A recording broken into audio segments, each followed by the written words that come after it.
where you wanna be, cause you know we gon' talk about it. Talk about it. Let's talk about it. Get in here, we in here tonight. So get in here, we in here to vibe.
Hey y'all, can y'all hear me? Let me know if you can hear me. I should have posted this earlier and I didn't, so kinda late. Y'all know I've been up all night. Went to sleep for about 6 hours. No, I should have went to sleep longer, but It's all good. I catch up. But how's everybody doing? How's everybody doing? How's everybody doing? This is not going to be a long live, you guys, because they just did open statements today. They did do, well, first of all, let me tell for those that don't know, we are going to be covering the murder trial of Gerald Goines, okay? We talked briefly about it last week. Let me give a big shout out. What am I doing? Family, how y'all doing? How y'all doing? How's my members doing? How's everybody doing? Your cousins, your aunties, your mama, dad, sister, and your brother. How y'all doing? How are y'all doing? I've been at my table came today. I'm super excited. I was sleeping. My husband said, baby, the guy's here for the table. I'm like, what? And I could have stayed asleep, but I got my butt up. I got my butt up because I went to videotape my table coming into the house. So it's in here, y'all. I just got to decorate. I haven't decorated this yet, though. But anyway, let me tell you guys what's going on, okay? So we are covering the Gerald Goines case. We touched on it a little bit. It's somewhat like the Breonna Taylor, where it involves a no-knock warrant, okay? For me, finding a little bit more out of what a no-knock warrant is, I kind of don't like it at all. You hear me? It is dangerous. And I would, think that anybody else would agree that it is dangerous. A no-knock warrant is dangerous. Basically, you just knocking and busting down the door, basically, without a warrant, okay? And it can actually cause problems because people could actually think that you're trying to break into their home. So probably more than likely, a person that happens to the homeowner, they're going to protect their home. You understand what I'm saying? So when someone really comes to your door, not one or two times, and then is trying to bust the door down, you're going to retaliate. And then when you retaliate, what's going to happen? The task force that's there at your home, they're going to retaliate and somebody's going to get hurt. So in this case, we're going to listen and find out exactly what happened. This involves a narcotics department, an African-American officer by the name of Gerald Goines. He led a team of officers that participated in a botched no-knock warrant raid, okay? It's all a lie from the get-go. However, we're not the judge and the jury. That's why it's going to trial. Let's listen to the open statement. For those that don't know what's going on, with these open statements, you will get a clear idea of what's going on. This happened 5 years ago, but this man's freedom is on the line because he lied on official documents, and it's more than him, it's going down. But the reason why this case is so big here in Houston is because if this officer is found guilty, okay, if he's found guilty, then a lot of other cases will be revisited and potentially a lot of people will be released from prison because this officer, Hands, is involved with thousands of cases where he was the sole witness. So basically they're saying if he's found guilty, then the testimonies that he gave on thousands of other cases will be relooked at because it will be considered, like something fishy in the water. You know what I mean? Like they would think that it's some falsified information that was given to get these guys incarcerated, okay? All right, we're going to start listening to the opening statement of this trial. I am going to Fox 26 because that's where the T is at, okay? I thought it was going to be on another station, but it was not. All right.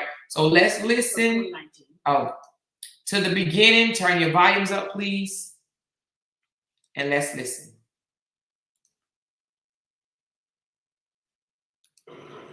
Patricia Garcia, let's start over. A neighbor of 7815 Harding Street, calls 911. Can you hear the? Okay, hold on. Let me go back. He said on January. Hold on. And she tells the 911 dispatcher her 18-year-old daughter is inside 70. Why I can't go back to the beginning? Hold on. Why it won't let me? Let's do it again.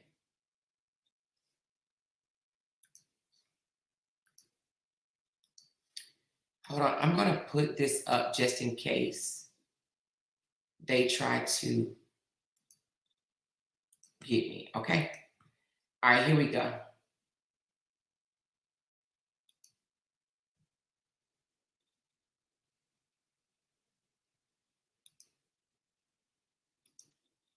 February 8th of 2019. All right, here we go. Patricia Garcia, who's a neighbor of 7815 Harding Street, calls 911. Can you hear those 911 calls? And she tells the 911 dispatcher her 18-year-old daughter is inside 7815 Harding Street with a lady named Reggie, and they're using heroin, and they're using cocaine, and there's guns in the house. She makes 3 different calls. On a different call, she says that her 24-year-old daughter is in that house using drugs, and she demands that those police officers go in that house and get her daughter. She also, 8 different times, says she wants to remain anonymous, will not give her name to the dispatch, will not give her name to the police. She wants to remain anonymous. Well, maybe it makes more sense why she confused her daughter's age in a matter of seconds from 18 to 24 and demanded to remain anonymous throughout those 3 calls. If you understand that that call was completely false. No merit to it at all. Her daughter was never inside 7815 Harding Street. The reality of the situation is Regina Nicholas, a neighbor of this 911 caller, she's a dog lover. And you'll hear again from Ms. Sanchez, her whole life revolved around her dogs and the dogs in that neighborhood. And Regina Nicholas would go over across the street and she would feed Patricia Garcia's dogs. And Patricia Garcia thought, she's messing with my man. And that was the motivation for that false 911 call. You will hear. See, now I didn't even know that. Did y'all just hear that? So that Patricia Garcia lady that we spoke of last week that made that 911 call, she did it because she thought the lady was messing with her man, all because the lady was feeding her dogs. This is my first time hearing this. She made those fraudulent 911 calls saying, hey, my neighbor has my daughter in her home and they're doing illegal drugs. Go in that home and get my daughter out. All because she thought that the neighbor was messing with her man. Imagine that for a second. Your neighbor getting mad at you, right? Making false calls on you. And then you and your spouse end up depleted from this earth. Now, Patricia Garcia has already pled guilty, but she has not received her sentence. You know what I mean? Somebody said she took a plea deal or something like that. But now that I see the reason why she called 911, I mean, I hope she don't get slapped on the wrist at all, because come on, lady, for real. You got to watch everybody these days, your neighbors, everybody, all because she was feeding her dogs. Her dogs. Damn, here we go. That the FBI investigated that 911 call, and Patricia Garcia went to prison, federal prison, for a false 911 call. However, the diligent officers at HPD, they didn't know that call was false that night. So they show up and they respond to 7815 Harding Street on January 8th. And they do a really good job. And what they'll tell you, because they're both going to take the stand here, Officer Blankenship Reeves and Officer Morales, both of those officers. So Patricia was charged. Somebody said, what was her charge? I think it was just making false information. Let me look it up right quick. But she received 40 months, okay? 40 months. And it was federal prison, which I think you have to do 85% of your time, or was it 80% of your time? But let me tell you the charge right quick. Hold on, I'm going to continue playing while I look up her charge. If somebody else knows it, drop it in the chat, okay? But it should have been for false reporting or lying to an official, because I don't think they would get her for manslaughter. But let me look it up right quick. But yeah, Patricia should be ashamed of herself. Hold on, let's continue to play because it's 40-something minutes. When they arrived to 7815 Harding Street on January 8th, They found absolutely nothing going on. Absolutely nothing. There was a porch light on, but they didn't see any movement in the house. No lights on in the house. Didn't hear anybody in the house. Nothing going on. So they did what most officers would do, is they left. Okay, so she was charged with conveying false information, and she received 40 months. And I don't know why I may be getting her in the case mixed up with somebody else, but she received 40 months in federal prison for a conveying false information. I believe she should have got more than that, but I do believe she took, yes, she did. She, 53 years old, took a plea deal, okay? She probably would have got more if she would have went to trial, but she pleaded out. 40 months, to me, is just not enough for what she did, okay? That's it.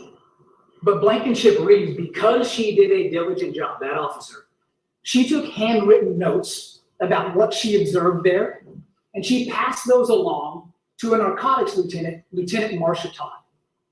And Marcia Todd, knowing that that area of town is Gerald Goines' area of town, that's his beat, she passed that information on to Gerald Goines, expecting that he would do a full investigation in this house, to this property.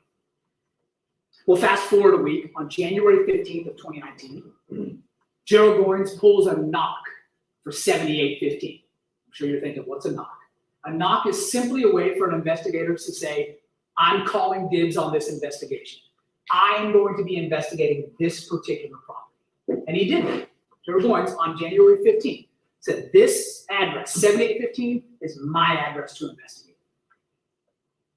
Between January 15th and January 27th, one day before the death of Mr.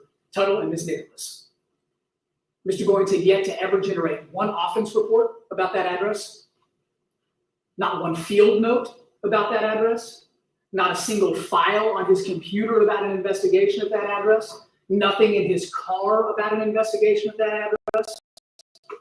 He had never filled out any forms to employ a confidential informant to do any work at that address, no indication of surveillance at that address. But January 27th of 2019, it's a vitally important date in this trial. Because on that date, Gerald Goines swears that he asked a confidential informant to buy heroin, and they did buy heroin from 7815 Harding Street. However, we know from his... Look at him closely. He's blinking his eyes some type of crazy. He's just a blinking. This is Gerald Goines right here. This is the officer that's on trial, okay? And you can hear the opening statement of the prosecutor right now saying that Gerald Goines took that case, basically claimed it, said, this is my case. Y'all know how officers are sometimes. Hey, everybody, I just want y'all to know this is my case. I got this, okay? This is mine. So he claimed it right away, right? He wanted dibs on this case. In my opinion, it's probably because he already knew what he was going to do. But let's continue. Phone records, that's a lie. Gerald Goines was never with a confidential informant on January 27th of 2019. We know that. We actually know from his phone records that on the 27th in the morning, he was at his house in Northwest Houston. He leaves his home in Northwest Houston. He goes to a bar and grill for a couple hours. He leaves that bar and grill at about 4:11 p.m. and goes back home. He's at his home about 5 p.m. until about 7 p.m. when he goes to the Taste of Texas restaurant with his family. He's there until about 9:05 p.m. He returns home that same night, and his phone records indicate he's at home all night. At no point on January 27th of 2019 was Gerald Goines at or even near 7815 Harding Street, which is in the southeast side of Houston. He was on the northwest side all day long. Now, this is important because the next day, Mr. Goines is asking a judge to sign a no-knock search warrant for that address. And he stands in front of Judge Gordon Markham with a governmental record, search warrant, and an affidavit. And he raises his right hand, as you all just did, and he swears to that judge that yesterday, January 27th, 2019, I was investigating Harding Street. He swore, I've been investigating Harding Street for 2 weeks. Evidence shows that's a lie. He swore that on January 27th, a confidential informant paid by Gerald Goines bought heroin at that address. Evidence shows that's a lie. He swore to that judge on January 27th, he observed a confidential informant go into that home and buy heroin. A lie. He also swore that the male selling those drugs in that house had a 9mm pistol. That's a lie. Damn. He also swore that Officer Bryant, the one that mobied the door, who you're going to hear from in this trial, he swore that Officer Bryant was with him and observed this buy, observed these drugs. That's a lie. And then finally, he swore to that judge, looking at him eye to eye, and said, this must be a no-knock search warrant. Because if we don't execute this as a no-knock search warrant, we're going to put the police in danger and it's going to affect our investigation. On January 28th of 2019, Gerald Goines took his pen and he wrote his name on that search warrant. And he wrote the final chapter in 2 innocent people's lives. Gerald Goines takes that search warrant knowing full well that it's been lie after lie after lie. And on the 28th, he gathers a group of narcotics officers to help execute this search warrant. Those officers have no clue that they're about to execute a false search warrant. That's all Gerald Goines. As the case... So he put his officers in danger. You understand what I'm saying? He got that search warrant based on lies. And then he turns around and put his officers in danger. He tells the judge that the day prior, he went to that house and got drugs, which now they know is false. Why? Because they got his phone record and they found out what that man did from the time he woke up, from the time he went to sleep the day prior. See, sometimes when we want to lie to the judge, technology is so good these days, it's really hard to get away with things that's not true. They can track your every move. By what? Just your device in your hand. He literally told them that he bought drugs from there yesterday. Well, if he did, guess what? His phone should have pinged somewhere in that area, and it did not. They tracked that man every move from the time he woke up that morning until the time he went to bed that night, and he was nowhere on that street. They debunked that lie just like that. Bam. Right? Lives in danger because he wanted to bust under his belt. Agent, which is what Mr. Goines is in this case, the mastermind of this case. Mr. Goines leads a tactical operation hours before the execution of this search warrant, and he assigned each one of those officers their role. And because he had no knowledge of that home, because he didn't do an investigation, he made that part up. He leaves out a lot of information in that tactical plan, which makes this more dangerous. He never provides those officers any diagram about the inside of that house or any information about the inside of that house because he doesn't know it. He doesn't tell officers during this tactical plan that every window in that house is closed. So when you go in, this house is going to be really dark because he doesn't know. Never been inside the house. He doesn't tell the officer, this is a hoarder home. There's junk everywhere. It's going to be really hard to move in that house. It's going to be dangerous inside of that house. The reason he doesn't know that, and he doesn't tell them that during the TAC plan, is because the CI never went in there. That was a lie.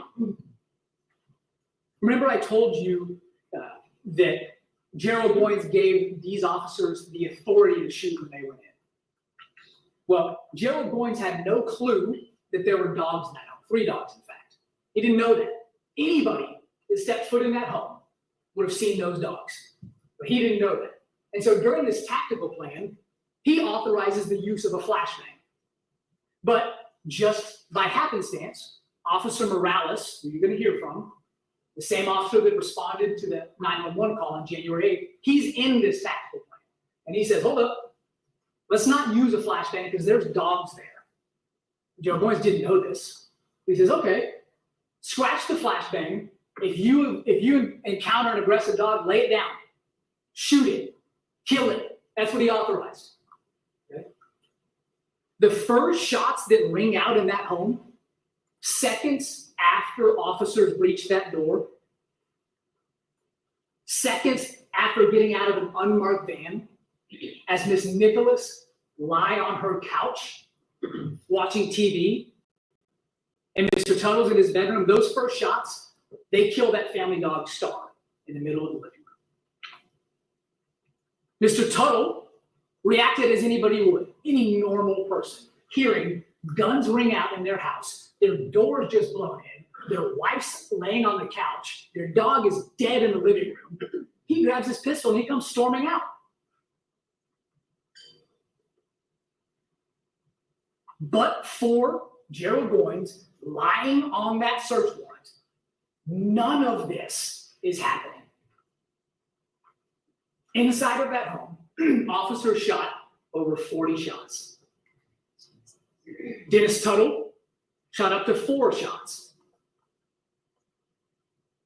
The evidence will show that Gerald Goines is legally responsible for every shot in that house, whether it be from officers or from Dennis Tuttle. Dennis Tuttle was shot 8 times, in the head, in the neck, in the arm, in the hand, and in the chest. And he died feet away from his dead dog in the living room. Regina Nicholas shot right through the heart, and she died on her couch, unarmed just the way she was right before this happened. 4 officers were shot during this. Officer Medina was shot in the shoulder. Officer Lovings shot in the neck. He's paralyzed. Officer Reyna was shot in the cheek. And case agent Gerald Goines, he's part of this warrant execution. And then when he walks up to that house for the very first time and sees inside of that house for the very first time, he too is shot in the neck. Because of the gravity of the situation and the tragedy, obviously, everyone starts asking the pertinent question. Where is that search warrant? And who is this confidential informant? Because that's where this all started. But this investigation didn't start like every other normal investigation you think about. What we normally think about is we have a suspect, let's gather evidence to build upon that suspect. It wasn't this case. In this case, this investigation started as an endeavor to clear the name of Gerald Goines. And that is not at all to suggest that the investigators did anything wrong in this case. I get that 100%. The investigators only knew when they started that there were 2 dead homeowners, 4 shot policemen, and then there was a search warrant that said a confidential informant bought heroin out of that house just hours before the day before. So the investigators rightfully thought, let's find this confidential informant. Let's start there because this started there. Everyone was clamoring to identify the confidential informant in this case.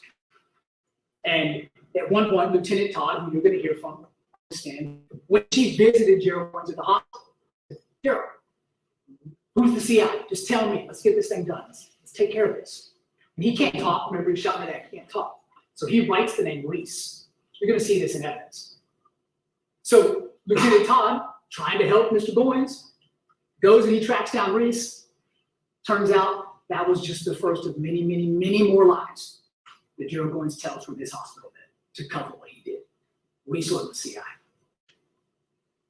So from here, investigators continue looking at CIs, tracking down CIs.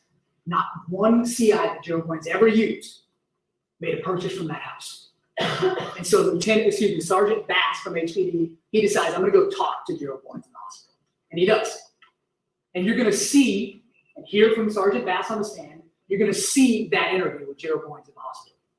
And Mr. Goines, again, he can't talk, so Sergeant Bass is asking him questions, and Gerald Goines is writing his answer. And you'll see those answers.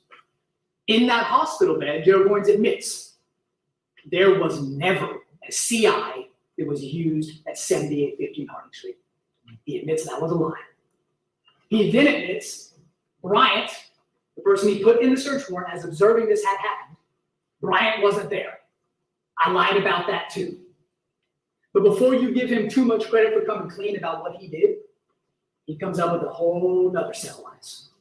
Gerald Goines tells Sergeant Bass, okay, I lied about the CI, but I went and I made a purchase at that house. I bought heroin. Well, he didn't know what. Okay, so at first he tells the lie that a CI, a confident informant, bought drugs the day prior, right? But then when he wasn't able to turn over a name, he named so many and it was lies or whatever. Then he said, you know what? I lied about that, okay? It wasn't nobody else. It was me, okay? It was me. I went over there and bought the drugs. And oh, my partner witnessed it. He just really put his partner in danger as well. And his partner probably want to support him. He go along with it. He go along with the lie. So when the first lie didn't work, a confidential informant told me they went over to that house and bought drugs the day prior. He changed it up and said, all right. It was me. I did the buying of the drugs. I was there. Lying through his teeth that the phone records would prove impossible. Didn't happen. Not true. Another lie. Okay. He also tells Sergeant Bass, yes, the heroin that I bought from there is in HPD's property. So how does that happen? We know he wasn't there. How does heroin get to HPD's property? Well, on January 30th, which is about 2 weeks prior to Sergeant Bass talking to Gerald Goines, Officer Bryant calls Gerald Goines.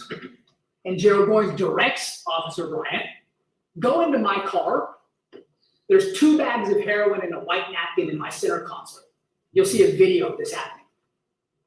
He said, tag that as the heroin that I bought from Harding Street. That was Gerald Goines directing Bryant. So Bryant does it. Bryant goes in there, he gets the drugs, tags him to Harding Street.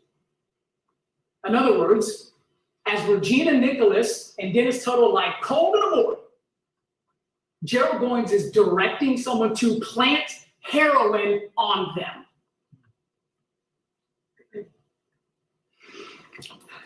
So Officer Bryant goes back to Gerald Goines after tagging this heroin in, and he says, Gerald, who's the CI? Come on, man. And Mr. Goines, again, he can't talk. He gives him a number for the CI. Bryant tracks that down and realizes, nope, not the CI. So he goes back to Mr. Goines in the hospital and said, hey, nope, not the CI. Who is it? You're going to hear from Bryant on the stand. Gerald Goines points at Officer Bryant. And Officer Bryant's going to tell you, Gerald Goines was telling Officer Bryant, you go find the CI. Make this up for me. Why? Why do all of this? Well, we talked a lot in Rhode Island. The state doesn't have to provide a motive. And the evidence isn't clear on the motive. Perhaps Gerald Goines really did believe that 911 call and was just too lazy to figure out whether or not there was any evidence. You'll hear evidence from Sarah Sanchez that Dennis Tuttle, Regina Nicholas had absolutely no money.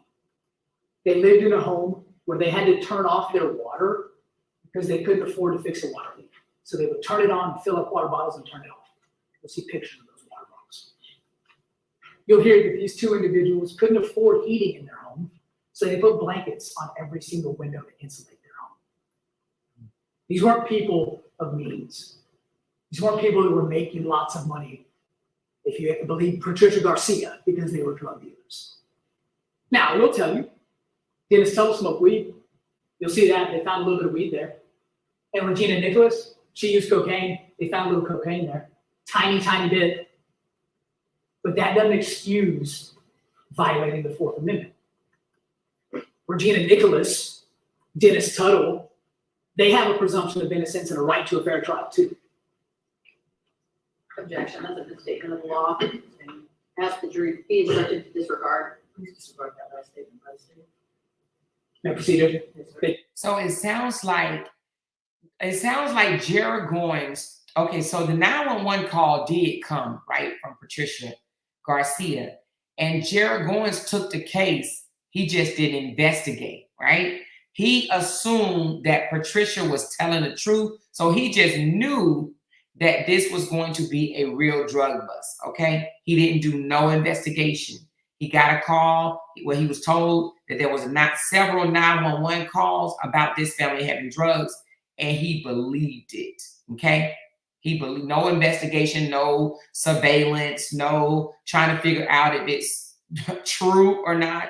He just assumed that it was, and this is where he went wrong.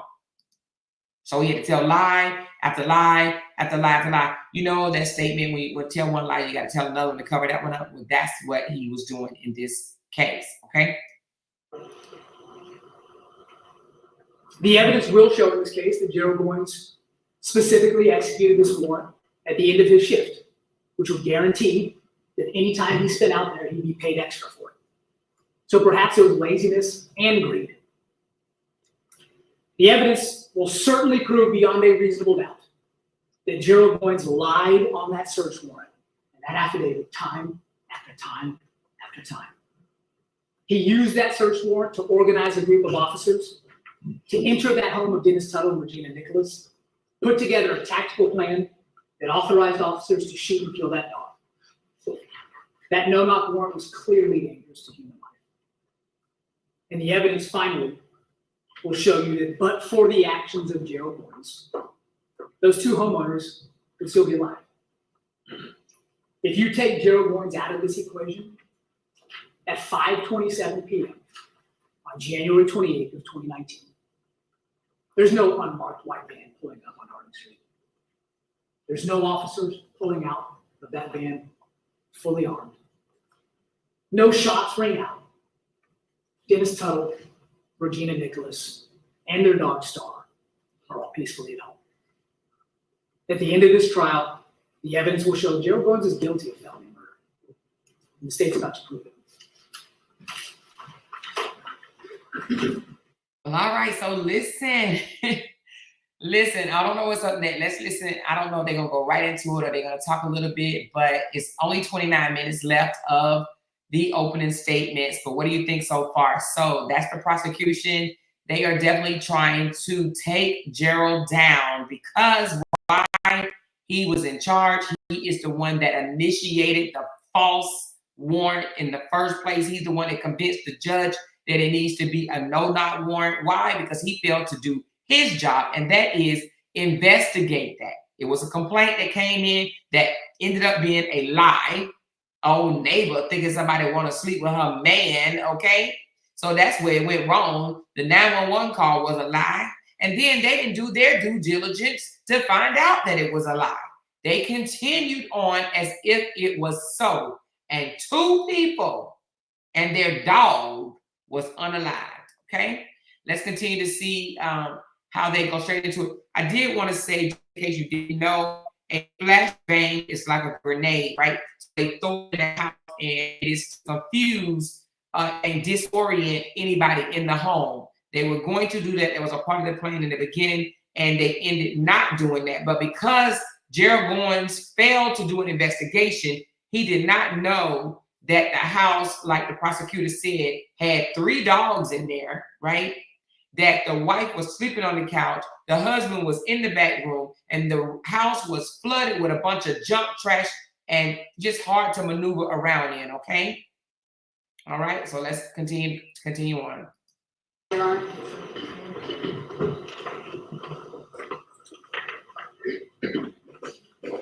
The narrative around this case is a fiction. And today, after 5 years, we have the opportunity for you to finally hear the truth. And the truth of the matter is that the cause of Nicholas and Tuttle's death is Tuttle and Nicholas. The truth of the matter is that the first and only act clearly dangerous to human life was done by Dennis Tuttle. The truth of the matter is that Gerald Goines never made it into the house at 7815 Harding Street, and was shot in the face by Dennis Tuttle as he tried to go in and rescue one of his colleagues.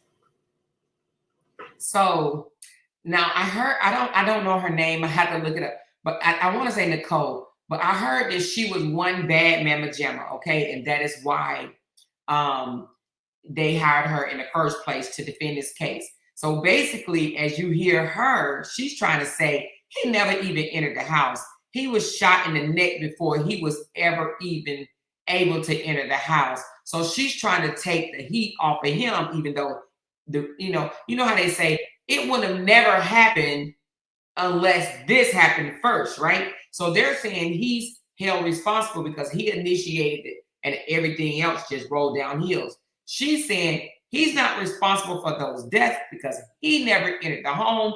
He never used his weapon. He never shot anybody. He is not responsible, okay? She's trying to put the responsible on somebody else. So let's find out who she's trying to blame. And the truth of the matter is that Gerald Goines said things in an affidavit which he presented to a municipal court judge that were not true. Oh, okay. So listen, she basically saying, yeah, my client lied. He lied. Yeah, he lied. If he's going to go down for lying, we got that. But for murder, nah, he didn't murder nobody, okay? That is what she's trying to say. She's definitely saying, yeah, okay, he lied. We'll take that L. We'll go with that one. But that's it. That's all. But this case is not a murder. It has never been a murder. This is a case of overcharging. Overcharging. Wrong charges. And when the district attorney's office makes a decision about what they are going to pursue. Oh, mind y'all, I don't know if y'all saw that. It is a Black female judge she's the judge in this case, a Black female. So basically this attorney is saying it's overcharged. And there's a lot of cases that get thrown out because they reach high and don't even give a chance for it to go down to a lower charge, okay? So she's coming at it like, you got it wrong.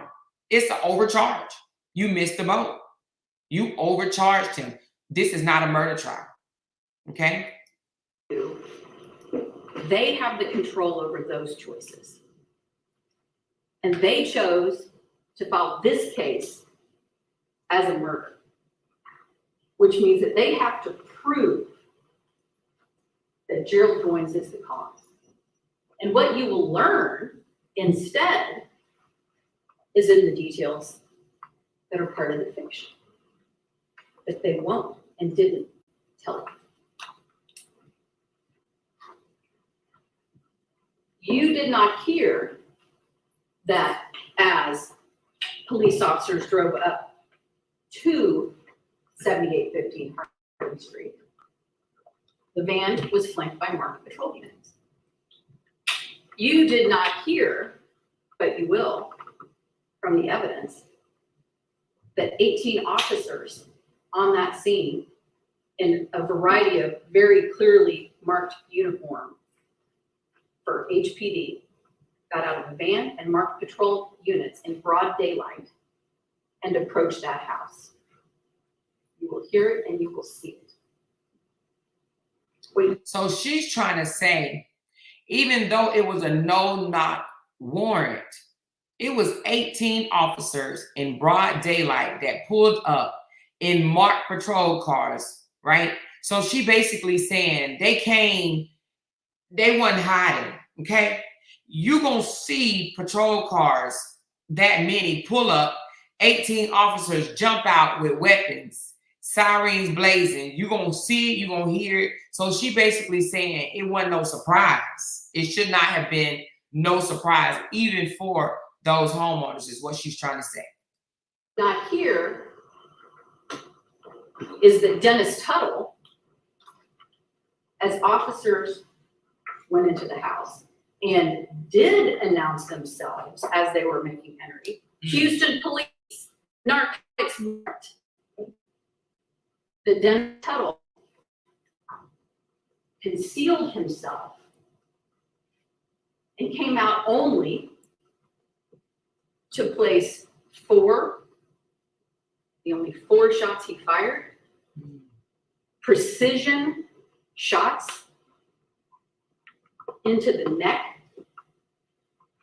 face, and torso of police officers with a King Colt Magnum 357 revolver, and he landed every one of those 4 shots in police officers' bodies,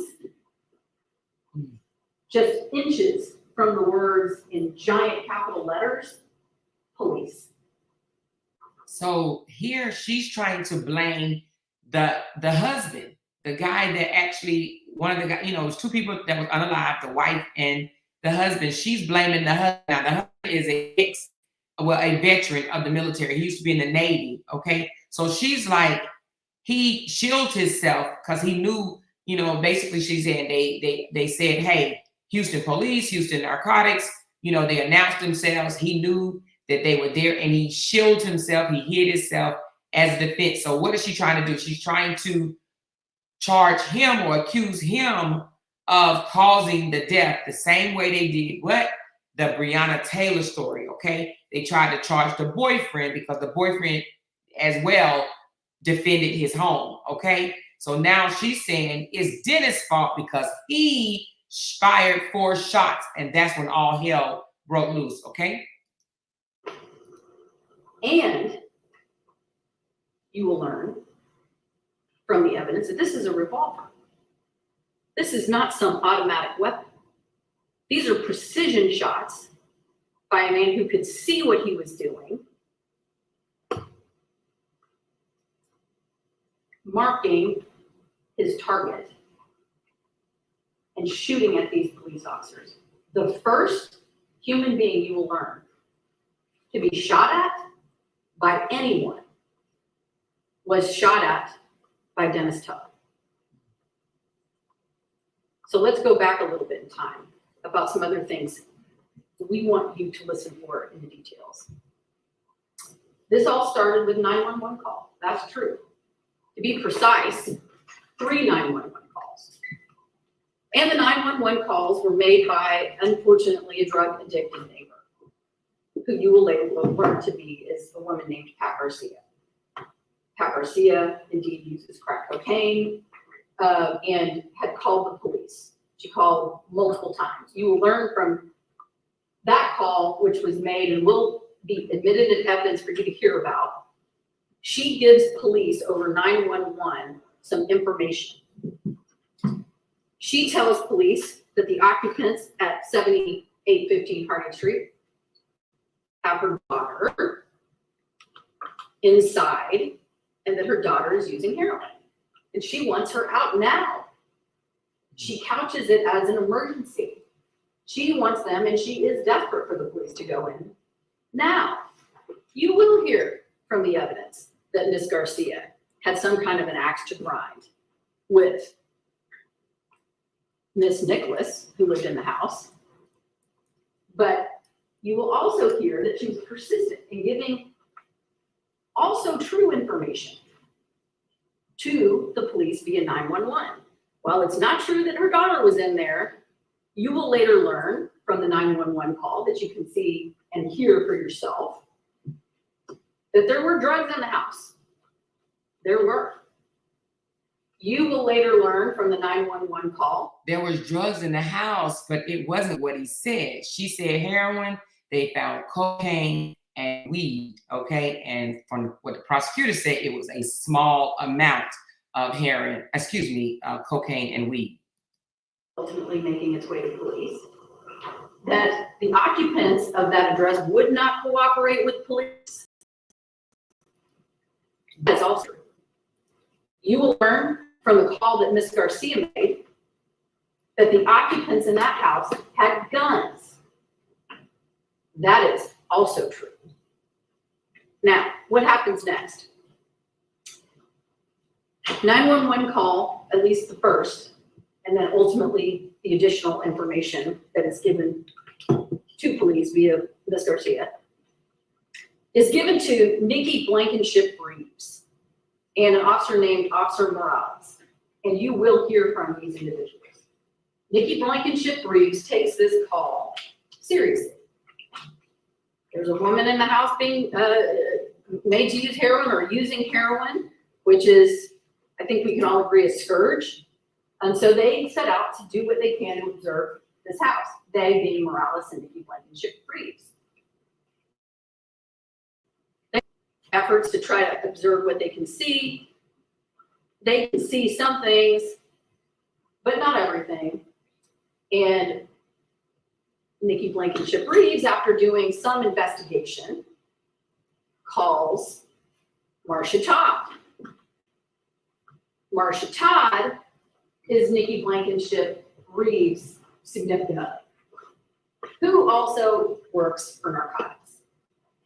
At some point, Marcia and Nikki get together and create some kind of a note, a document, which you will see, that outlines the concerns that Nikki Blankenship Reeves was investigating, enough so that she brought it to a narcotics officer, her significant other.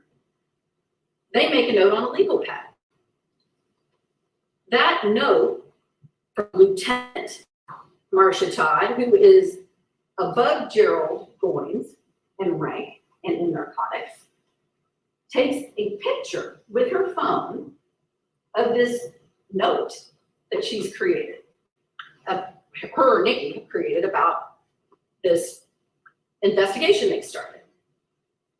And Marcia Todd, Lieutenant Todd, texts it to Gerald and asks him to investigate this ASAP. And she says, by the way, you can also find a copy of this note on my desk at the office. So, It sounds like she's trying real hard to put it off on other people. I see her angle. She's coming in. Basically, she's saying it was kind of a thrown at him, but a rush emergency type thing. Hey, investigate this as soon as possible. We need you. This woman's child is in this house doing drugs, right? First she said 24, then she said 18 years old. So she made it, she's going to try to say that it was an emergency type situation, you know? Go by, Gerald ends up getting himself back to note, and he decides at that time that he is going to seek out a warrant. Now, telling you again, right now, there are things in the affidavit he ultimately puts together that are simply not true. You're going to see the affidavit. You're going to see the affidavit and the things that are in there about him sending in a confidential informant. And we are here to tell you that's not what happened. He did not send a confidential informant in there to make a buy. But you're also going to have an opportunity to read this affidavit for yourself. And you're going to see some things in it that are true. And he takes this affidavit to a municipal court judge who has the ability to sign off on giving a warrant in response to that, and tells the judge in this affidavit that there's a person who have known to have a gun in the house, and for that reason, that there should be a no-knock warrant, which the judge grants. I'm going to talk about no-knock warrants for a Based second. off a lie. There's been this narrative, this spin, if you will, that no-knock warrants somehow create a circumstance of intense danger. But the reality is, and you're going to hear it from the stand, that when officers know that suspects have not only potential contraband which can be disposed of quickly, which is probably less important than the safety issue, or that they are armed and can cause injury to an officer, that it is safer not to give the occupants of that residence time to arm themselves to attack officers. they are actually safer. And so you still need to go through and explain to the judge why you're just gonna knock and then simultaneously announce, which is actually a detail that you will hear also. And that happened. All right, skipping ahead a little bit. When those officers arrived. So it sounds like this attorney is saying that a no-knock warrant is actually safer. I'm assuming she meaning safer for her officers, you know. It allows the, you know, the, what do you call it? The person that's the criminal, let's just say the criminal or the suspect, because we don't know the criminal yet, but it allows the suspect to get prepared. You understand what I'm saying? If you knock and say, I have a warrant for your arrest, it allows them a chance to either hide what they need to hide or even go grab their weapon, load it up, and get prepared for you to harm you. So she's saying the no-knock warrant is actually safer because it gives you a very small window to actually hide or get prepared for the worst. But in my opinion, I don't know. You know, I'm not into law enforcement, so I can't really give a 100% accurate, you know, statistics about that. But in my opinion, I believe that they are dangerous. Okay. Residents in full uniform, in broad daylight, they come in a certain order that they've planned, and we're going to go back to the planning in a minute. And they announce as they make entry, we're the police. They did that. You can see, and you will see from the evidence, this is the time of day that this is happening. You're also going to have a chance to see what the officers look like. But before we ever get there, before we ever get to the house, there is a meeting that takes place. And this meeting is called a tactical debriefing. You're going to see in evidence a tactical plan where there's an opportunity for the officer who is putting together the plan to check off certain things or to note certain things. And you're going to learn that Gerald noted in the tactical plan that there was a man who was armed in that residence. So, okay, you remember when the prosecutor said that because he failed to do an investigation, he did not have a layout plan that said that this house is a hoarder home, shit is everywhere, right? They got 3 dogs in there, you know, they have guns, they have weapons or whatever. So the prosecutor said that there was no plan. She coming back and saying it was a plan. They did get together. They did talk about this man has weapons. He's dangerous. He's armed. Okay. She's basically now debunking the prosecution, saying there was a plan laid out. Okay. But it definitely wasn't based on his knowledge of what the house layout was. Because why? Because he was never there. That was a lie. To be armed. So he's already alerting the entire team of the intense safety risk in that house. You will also learn that Nikki Blankenship Reed shows up at the debriefing. And she participates. So this notion that there's no idea that there's a dog at the residence, more of the fiction. There's a pit bull at the residence. And not only does Nikki Blankenship Reed pipe up and say, I've been there, I've observed the suspect, I've observed the things that are consistent with what you're hearing. There's a man with a large dog that she alerts them to. That's in the note that they originally gave. So this notion that Gerald had no idea there was a dog is also fiction. He knew it. They discussed it at the briefing. What happened? So you heard her. She said Gerald knew there was a whole big old pit bull dog, honey, and they laid that dog out first. So she's saying, yeah, he did know. He knew about the dog. He knew.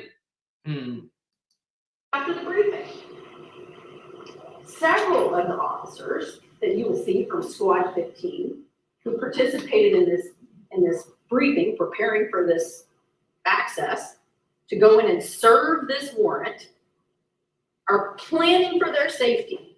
They're planning for a person who is armed. They're planning for a large, potentially aggressive dog. They are planning based on the information that they do have. The lies, the things that were not true in that affidavit do not impact that plan. And in fact, at least 3 of the officers who are in Squad 15, and you want to go back, maybe back up one, the officers in Squad 15 go by the house themselves before serving the warrant. We have Gallegos going by the house before the warrant. So she's trying to say, although Gerald Goines lied and said he went to the house prior the day before and bought drugs from that house, she's saying they still did a recon before the task force went to the home. So she's saying there were officers that actually surveillance the home, just probably not inside, but surveillance the home before the main party got there, okay? Salazar going by the house before the warrant, and then there's another individual who is patrol that goes by the house before the warrant doing what they call it. There's 2 different things that you're gonna learn about. They have surveillance and they have drive-by, okay? And that collection go by independently, take a look at the house before they ever go back to serve this warrant and observe only things consistent with what they've been warned about. Okay, so it sounds like she just said they didn't do a surveillance. They did a drive-by as 2 different things. So a surveillance is getting out, walking around, maybe even possibly knocking on the door. But a surveillance is like, okay, you got 2 windows on the left of the house. You got 3 windows on the right of the house. You got a front door. You got a back door. You know, you got a garage or whatever, right? That's surveillance. That's proper surveillance. Whereas a drive-by, you just driving by the house, looking at it. And you ain't really, you know, taking note of your entry points, you know, where you're going to enter the home at, where you're going to, you know, have this person set up at, and, you know, a full surveillance. So it wasn't a surveillance, it was a drive-by, okay? There's 2 different things. Independent investigation of what they're about to do. At 5:27, the officers are now just to the side of in front of this house, which you're going to be able to see for yourself. And now we can see this photograph, by the way, you're going to learn about it, is taken hours later during the investigation of the shooting that happened, which is standard protocol. It was daylight when these officers in these varied uniforms, not to mention the marked patrol units, which were right outside the house, and the patrol officers in patrol uniforms, which were right outside the house. 18 officers on this street with these in front of, it's not a huge set of houses, but lots are very close together, which you'll also be able to see.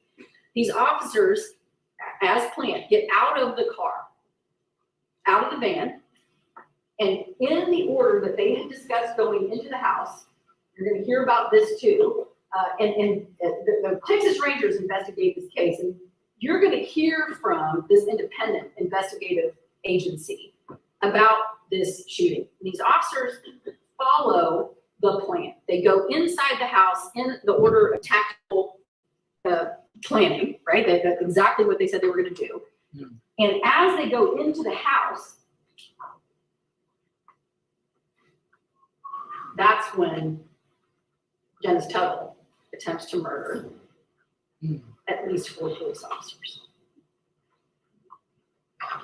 They strike the door just comes open. There is an aggressive dog, just as described, that comes running at the officers to attack the officers. And this representation that somehow in some plan that Gerald Goines authorizes a shooting or authorizes a dog to be shot. These are the kinds of things we hope that you will listen for. This is just what is allowed under the law and under the narcotics plan. This is not a special authorization made by a case agent This is why they give the debriefing and tell them things like, there's a man with a gun, there's a dangerous dog. All of those things are told. So she's basically saying him authorizing to unalive the dog or to shoot if necessary and stuff like that. She's trying to say that that's just general narcotics tactics, okay? She's saying, oh, this is not a Gerald Goines authorizing. This is what they do. This is how they do their jobs, okay? So he gave the instructions that he would always give in any other situation, okay? Not just specific to this case, is what she's trying to say. Because these officers are going to have to use their minds to decide if there's any kind of use of force that's necessary. So this aggressive dog, just as they were instructed would be there, comes rushing at the police. And one of the officers shouts, "Dog." I believe it's Medina. And Medina and Lovings, you saw earlier on the chart, incapacitate the dog. So that it. Now, I find something funny when she says that one of the officers hollered "dog." And I'm assuming she's saying it because one thing in the military, we are not authorized to dispose of, to use our weapon unless we give a warning. But we, in the military, we have to give 3 warnings, okay, before we're allowed to shoot. And so I'm thinking the reason why she just said the officer hollered "dog" is basically saying, giving them a warning. Now, I don't know with the police. I mean, if anybody's a police, I guess you are, Glenn, you can tell me, are you guys, is it part of your policy that you have to give a warning, and how many times do you have to give that warning before you are allowed to shoot or, use force, excessive force? Not attack the officers. That is not anything that any officer wants to do, ever. But it is unavoidable in circumstances when the dog is attacking under these circumstances. The officers that incapacitated that dog did nothing wrong. The next thing that you hear that you're going to learn is that Dennis Tuttle comes out from concealment behind a wall. Meanwhile, Miss Nicholas is yelling obscenities at these officers and is not following instructions. One of the things that officers do when they make entry into a home is try to see hands, because hands are dangerous. Hands can possess a weapon. Hands can hide things. Officers want to see hands. So they're asking and commanding Miss Nicholas to put her hands on her face. They can see it. She refuses. They're commanding that she freeze. She refuses and starts to approach the officers. Her husband, Tuttle, comes out of hiding from behind a wall. Hell, she freezes. If you wake up from laying on the couch to 18 police officers with weapons, blazing in your home, and you just unalive my dog, are you gonna freeze? I would freak out. Like, what in the world are you doing? What is this about? Who are you? Hey, you guys, it's only 9 minutes left. Let's go. And blasts Medina in the shoulder with his Colt Magnum 357. Does he hit him in the body armor? No. He hits him just to the side of it. That bullet penetrates Medina and he goes down on the couch. You'll see from the diagrams, you'll see from the pictures, that couch is just feet from the front door.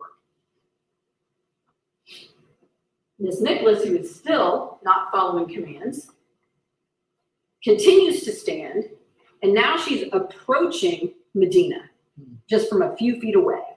They are begging her to freeze. She starts to approach Medina to get his gun. She is about to arm herself with a uniformed police officer's gun. At that point, after commands to freeze, commands to stop, Officer Gallegos has no choice but to shoot Nicholas. She goes down on the couch. Tuttle continues to come out from and into the living room. The door is open. Officers are not using any kind of lighting to see inside this home, which is plenty fine to see in. They are all in uniform, and Dennis Tuttle begins yelling things at them. He shoots Sidell Lovings in the neck. Again, one of the few places Sidell Lovings is not protected by uniformed police gear, but mere inches above the big, bold capital letters police. Sidell Lovings goes down. Dennis Tuttle is not done. He continues to yell things at police, to laugh as he's doing these things. He walks over to Sidell Lovings, who is now incapacitated and cannot move on the ground, reaches down and starts pulling his body up off of the ground by his gun. Tuttle is now so close to the words police from this man who is dying on the floor of his house, and he has a gun already with more bullets in it, but he wants Sidell Lovings' gun. So he continues to try to yank his body off the floor, but Sidell's gun is attached to him by a strap. Can't get it. Reasonably, other officers who are watching this are concerned that they are about to all be killed by this man.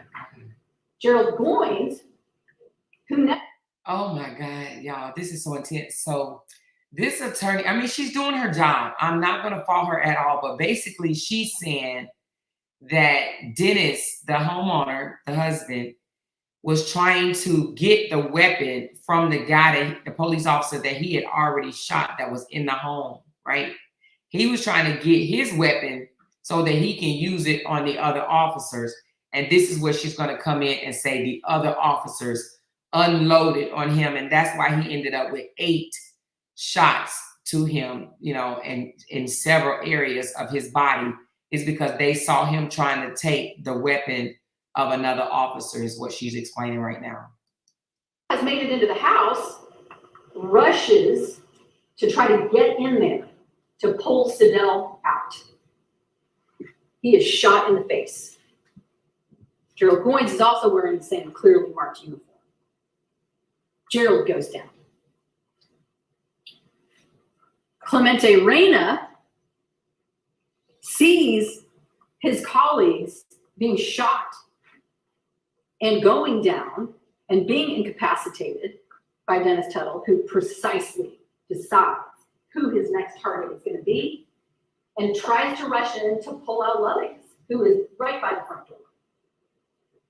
And he is shot in the face by Dennis Tuttle.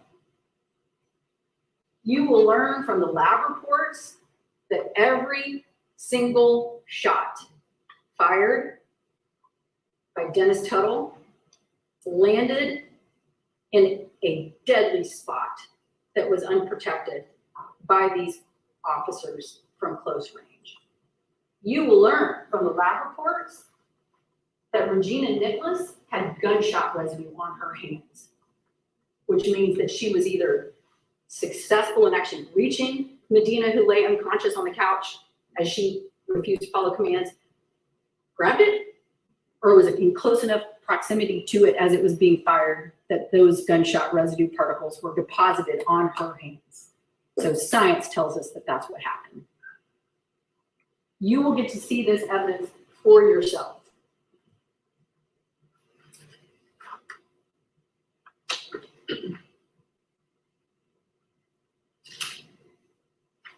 You will get to see exactly what all of these uniforms look like and make the decision for yourself about whether or not it was reasonable for them to claim They could not see, did not know that these were police officers. Something that by law, the state will have to prove for that to hold water. I'm object to that statement of the law, Judge.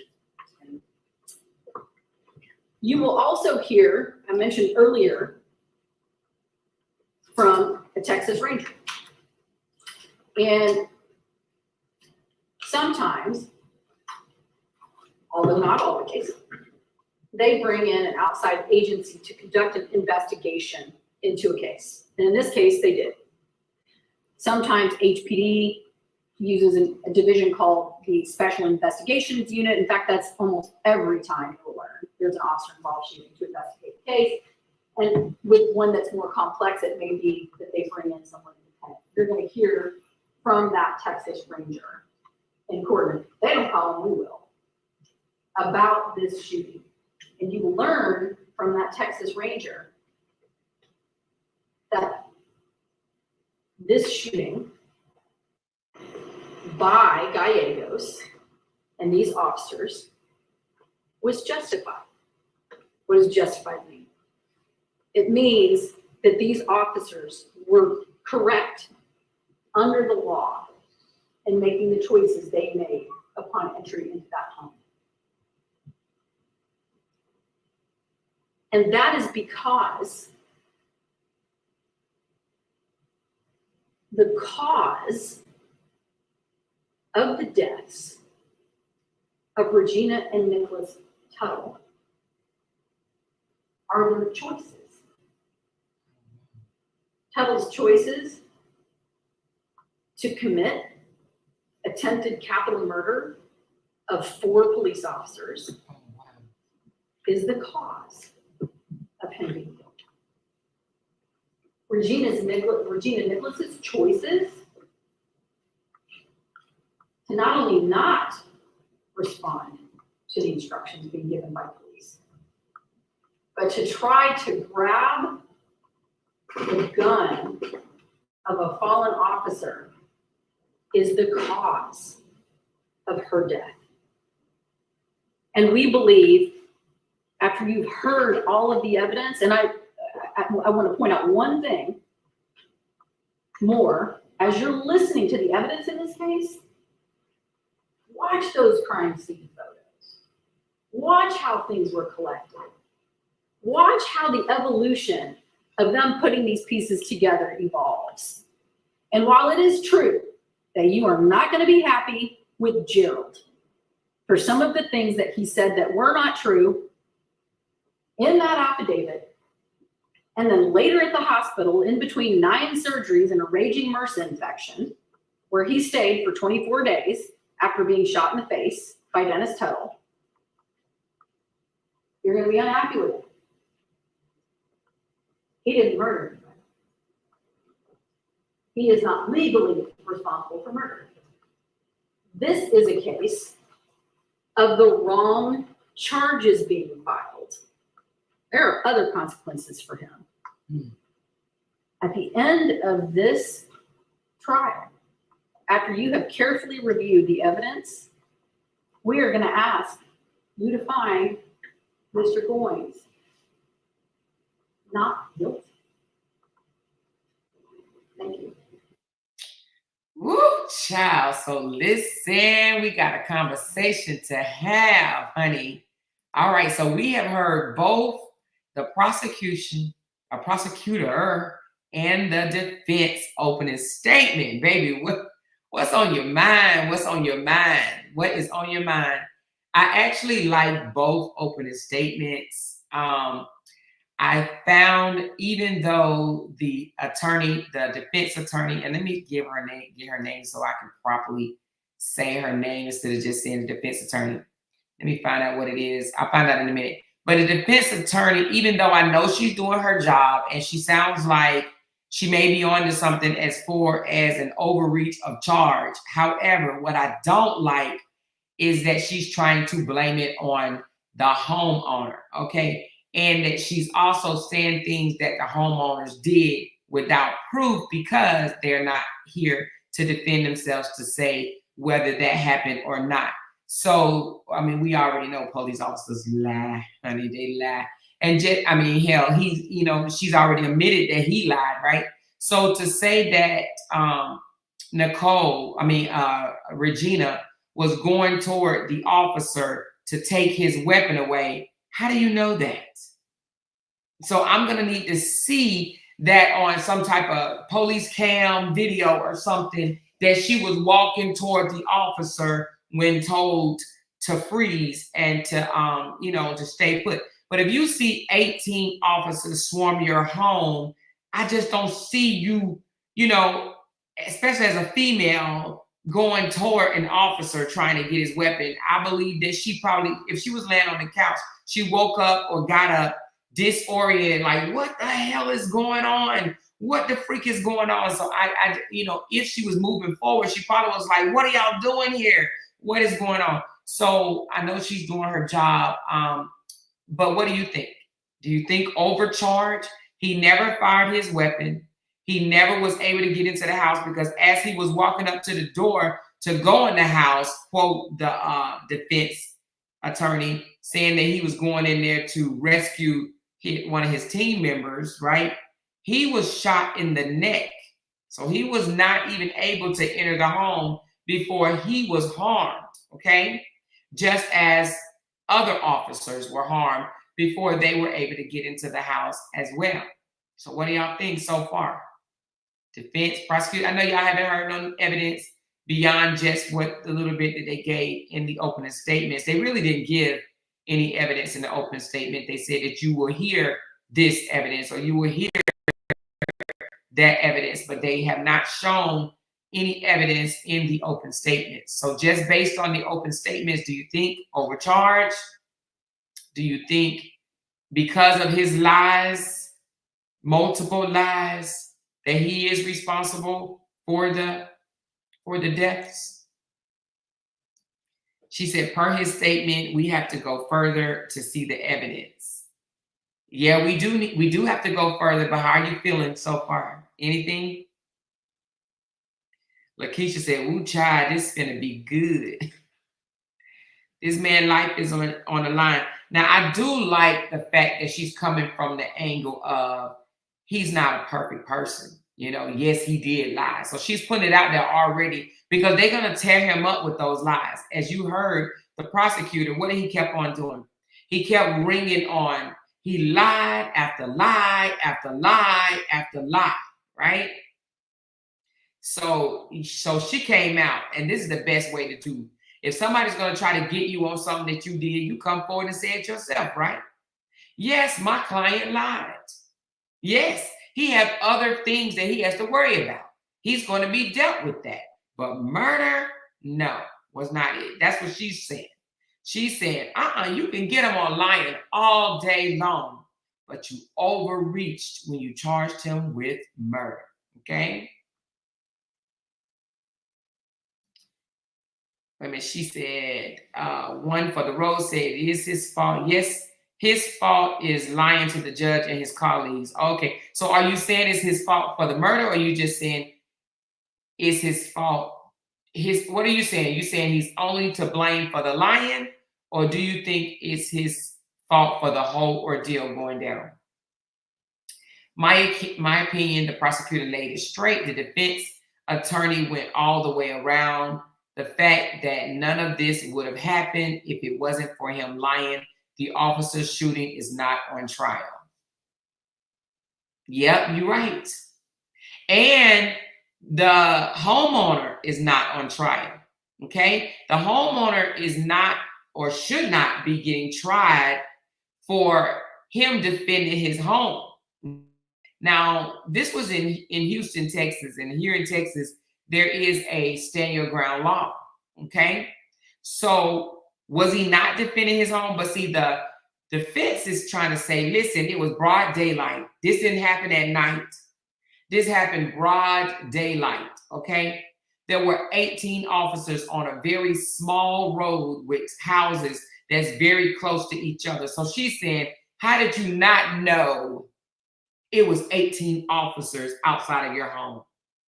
But the prosecutor said what? Because they were so poor and didn't have money, they had sheets and blankets up on their window, blocking out the light. To do what? To keep the house cool. Okay? She said that the prosecutor said they were so poor, or so, under low income, that they couldn't even keep the water on because they couldn't afford to pay the bill. So they would just turn it on to fill up bottles or buckets or whatever, just for the necessary use, and then turn it back off because they couldn't afford it. They did not have money. This was not a wealthy family. So they're trying to say, and also they said it was so dark in the house that they didn't even see the officers, that the homeowner fired at whoever it was that entered his home because he didn't see the officers. Because why? It was dark in there. Because why? It was sheets and blankets on the windows, right? But the defense attorney come back and say, you're going to see. There's evidence that showed it was enough light coming into the home for the homeowner husband, right? For the homeowner, the man, for Dennis, for him to know who he was shooting at. And she said it was precise because every single round that Dennis fired landed. And she even said not only did it land, but it landed in a deadly position on the body, the face, the neck, But here's the thing, guess what? Of the officers that was hit, none of them passed away. They all survived their injuries. So she's saying that Dennis, the homeowner, he precisely, set up and fired knowing who he was about to hit next and where he was about to hit them. Okay? So again, I guess we're going to have to see the evidence, but today was the opening statements. Now, they did call a couple of witnesses, but we're not going to do that all in one day. We're going to break this case down slowly. A legal analyst did say today that they thought that it would not last longer than 2 weeks, okay? So I was thinking it may last longer because there's other people involved in the case, but a legal analyst, they know more than me.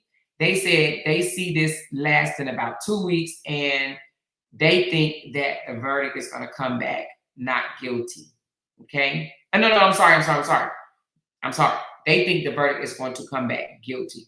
All the legal analysts except for one said that she believes it's going to be a hung jury and that they're going to have to retry again. All the other legal analysts that I've been listening to throughout today said that they feel that it's going to come back guilty. He's going to come back guilty, is what they said. Only one said she believes that it's going to be a hung jury. Okay? And that's just their opinion. That does not mean that, they're based on their experience, based on cases that they listened to and stuff like that, they just gave their opinion. They do it all the time, legal analysts. Okay? Thank you, Kia. She says, Amor, thank you for covering this type of case. Many of us don't have time to sit down and watch these trials in full.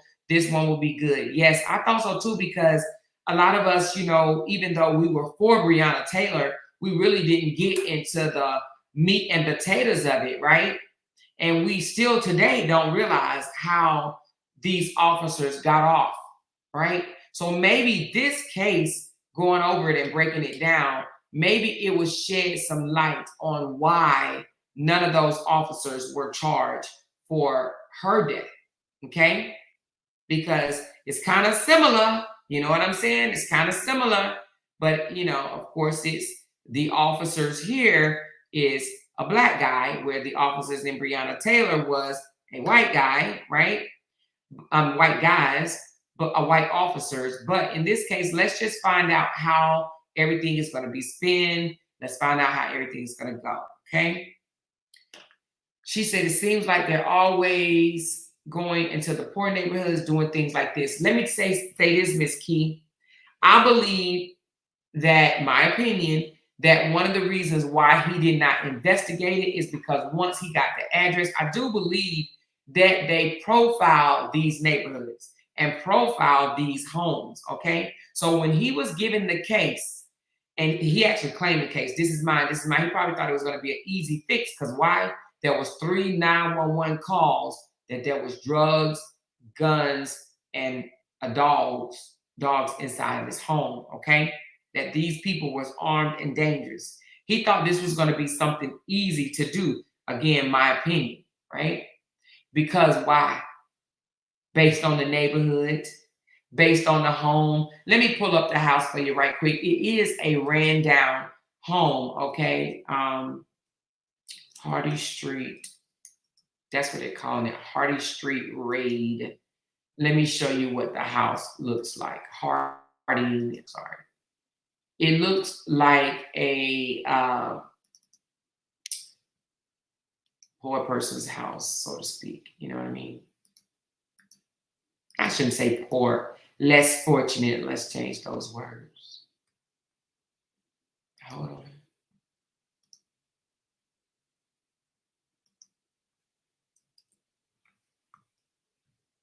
The house is very tiny. I want to say they said it was 1,100 or 1,200 square feet. It was a very, very tiny house. Let's pull it up right quick. They got multiple pictures of this home, but I'm going to show you the one after the shooting.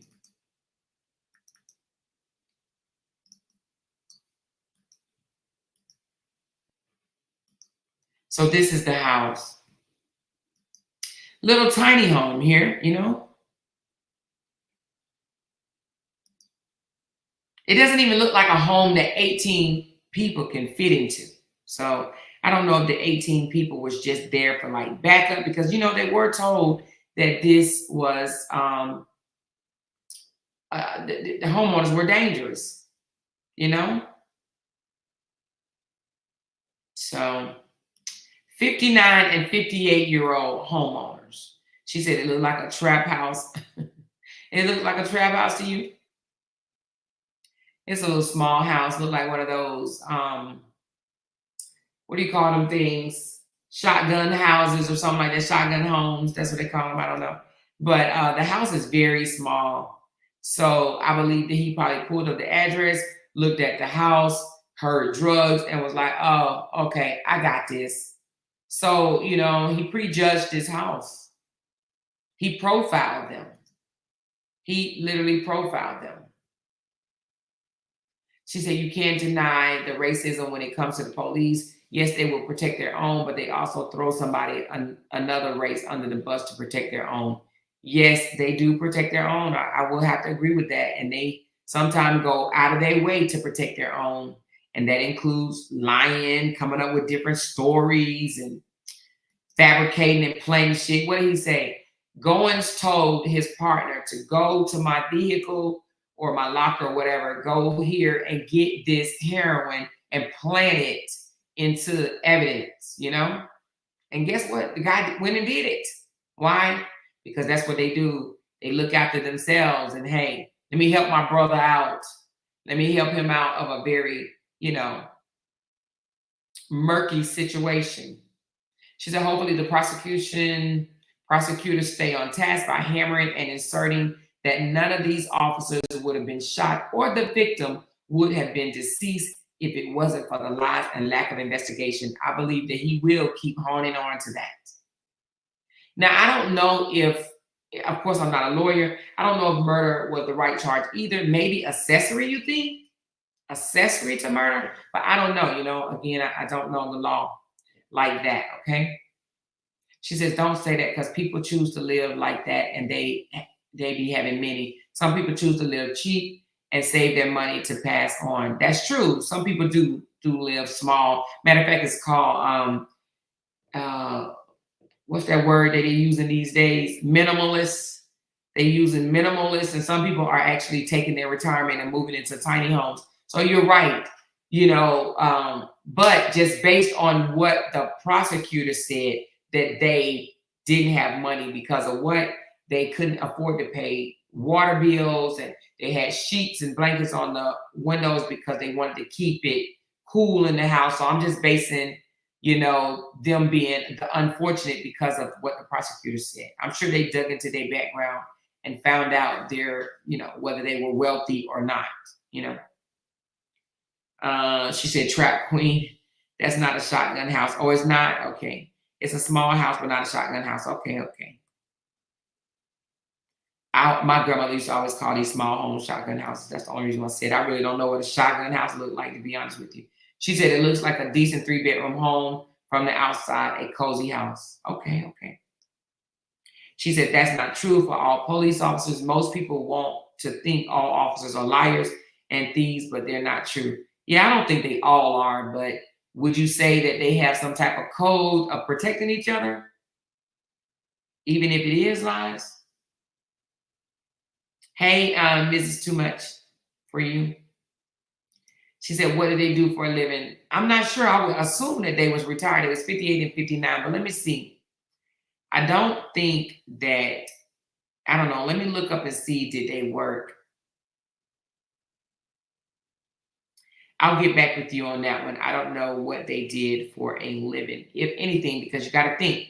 They said this was in the middle of the day when they came and did this raid, okay? So they were both chilling. Don't mean that they was off, you know, it doesn't mean that they both was off work, right? It could have been off work, but it was the middle of the day, like early in the morning. So maybe they was off. But I'll find out for you and let you know. But this was the house. So she said, there's no code. Okay, there's no code of officers protecting each other. Okay, okay, okay. That might be at your department, girl. She said, what did they do for a living? Oh, I'll get back with you on that one. Kenjo said, I think it should have been more charges, including the attempt murder of those officers who were shot as well. Again, none of this would have happened had he not did what? His due diligence. He should have done his due diligence.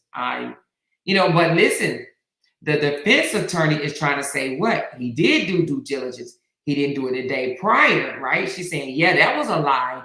But she's saying they did a drive-by and he went over the layout and the plans and what they were going to do prior to the entry, okay? And I guess we'll just have to see that in evidence. Did that really happen or did they make this crap up? You know what I mean?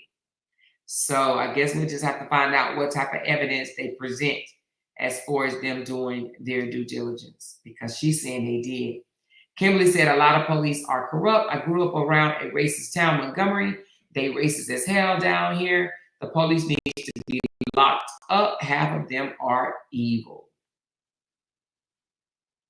She says, I couldn't imagine if there were kids in there, shaking my head, right? But some people look at their dogs as being killed, and they killed their pit bull. Or was it a Rottweiler? One of them, I think she said pit bull. I think she said pit bull. She said just running in people's houses and not knowing who's all there. Yeah, I agree with you, but you see how she's trying to, defense is trying to say they knocked and said police, or something like that. Houston police. So she's saying they did announce who they were before they opened the door. But the same with the Breonna Taylor case, they said they announced as well who they were, okay? So, I don't know. I would love to see body camera footage of them announcing, you know, police, but I guess we'll see that if it's in evidence or not. Deanne said, I think they have a code the officers set for themselves, not necessarily written down on paper, because officers do stick together. There's been too many cases of this happening. Yes. Now, I do believe there are good police officers. Like I believe that Glenn was a good police officer. Just me talking to her behind the scenes, I could tell she was a very good person. I do believe that there are good police officers out there, but I also believe that there are some bad police officers that good police officers turn their heads away from. You know, they just kind of look away and let that bad police officer do what that bad police officer gonna do, which make that good police officer a little suspect, okay? A lot of suspect, if you ask me. She said, I was wondering if they had kids. I heard no child charges, so I figured not. Well, they didn't have any kids in the house. You got, again, they're 58, 59. If they had kids, which I don't know yet, I'll get that to you as well. They were not living with them. But there were no kids in the home. You are correct. No kids living at home. Yep. She's talking about Montgomery. Yeah, I agree with that. They are very unhinged. A lot of them are. So anyway, again, today was opening statement. They did call a few witnesses, but I'm not going to show the entire, like every single thing that's being said. I'll give you highlights. So what I'm going to do, since now that we went over both opening statements, I'm going to go back and I'm going to listen to what the witnesses had to say, and I will just bring you highlights on tomorrow. But I don't want these particular live as we going over these trials to be 4 or 5 hours long, okay? The max 2 hours, that's what I set for these. And then we're going to move on to other, other things, okay? But not during this live, okay? So what I'll do is come and do this breakdown of the trial, and then I'll close out the live. And if I start another live, I'll let you guys know. But that'll just be in general talking live. You understand what I'm saying? So, but I don't want us to talk or discuss any other topics when we're doing these breakdowns. If you guys could do me that, I would greatly appreciate it, okay? So all the other drama that's going on social media, we always have time to talk about that. But please, let's try to stay focused on this trial and not bring that drama into this. I want it to be totally separate, okay? Can we agree on that? Can we agree? And I understand that everybody's not going to like these trials, and that's fine. But if you are here to, to the beginning to the end to find out what happens in this case, I think it'll be very interesting because, again, if he's found guilty, you guys, there are going to be more cases of, it's going to be reviews of a bunch of cases because this man was a sole witness on a lot of cases that put a lot of people in jail. And guess what? Had this murder not happened, Dennis and his wife would be sitting in prison right now. Why? Because he would have planted heroin. Well, let me just say, allegedly, based on other things that we've heard, he would have planted heroin in this house. And this couple would be in prison and not in the ground, okay? So we're going to carry this out from the beginning to the end. We're going to stay focused on this case, and then we're going to do our drama on a whole nother case, like other stuff. We're going to talk our drama outside of this case, okay? She said, I definitely want to find out if he's guilty. Yes, we're going to find out real soon, okay? All right, you guys, thank y'all so much. I thank you for supporting me. The Coca-Colas came in. I do appreciate that. I don't think I missed anybody, but if I did, let me just go back over right quick. Kimberly T, thank you. Rose, thank you. Carmelita, thank you. And Kia, thank you. And again, for the coffees, the Coca-Colas, let me just refresh right quick. I got Binky Bink, thank you. Carmelita, thank you. Cheryl Hawkins, thank you. Oh, I didn't say thank you to Cheryl Hawkins. Oh, I'm so sorry, Cheryl. I seen Cheryl and I thought it was Cheryl S, but I didn't see you came right behind her. So thank you, Cheryl S, and also thank you, Cheryl Hawkins, both for the 3 Coca-Colas. Thank you, Kimberly, and thank you. Okay, that's it. And I thanked the other people yesterday, which was Valerie. Valerie, no, I did not thank you. I am so sorry because I think you did it right as I was getting off live. So thank you, Valerie, for the 3 Coca-Colas as well, okay? Let me just see. Loving your content. Keep it going. That was Valerie. Kimberly didn't leave a message. Cheryl S says, adding to your bail money. Thank you, baby. Appreciate that. And I think that was the only messages left. Yes, okay? Thank y'all so much for even showing up to this trial because I know everybody's not interested.